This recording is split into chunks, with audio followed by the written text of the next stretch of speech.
Grabe dito, pwede mong hawakan yung stingray. Ayan siya, guys. Ayan, papunta tayo ngayon sa shark encounter. Ayan, mga sharks. Yan, nakikita nyo na mga baby shark. Dut, dut, dut, dut. And ayan, may walkway sa ilalim. So, pupunta rin tayo dyan mamaya. Ayan, mga maliliit lang na sharks, guys. Sinandito. And ang ganda nitong walkway na to. So, para siya may interactive stuff. And ayan na siya. Yung parang sa mga ocean park. So, ang ganda nito. Tapos, meron nga lang siyang parang escalator or walkalator. Ayan, so, ang ganda ng mga nakikita yung mga fish. Tapos, may sharks. And ayan, dito rin sa isang side. Ayan, parang may school of fish, ganon.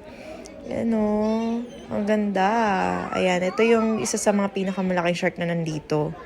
And ayan, yung mga ibang sharks. So, sobrang daming sharks dito, guys. Kasi ito yung sa shark encounter. Ayan, so, meron ditong part na hindi na gumagalaw. Wala nang walkalator. Ito namang ride na to, dapat mag-ride kami dito. Kaso lang parang feeling namin, ito na yung last na pupunta namin kasi sobrang mahihilo na kami after. Alam niyo yun, kaya hindi na lang pala. Tapos, napadpad kami dito sa Flamingo area. So, naalala ko to nung 8 years old ako. Nagpa-picture ako dito. And katabi lang yan yung ride na Manta. So, sumakay kami dyan, guys.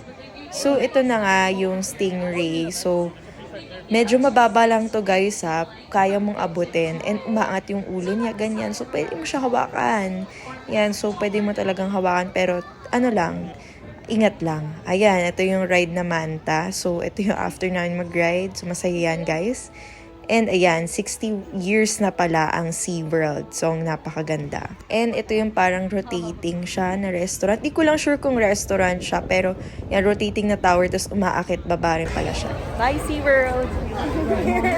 Basta kami!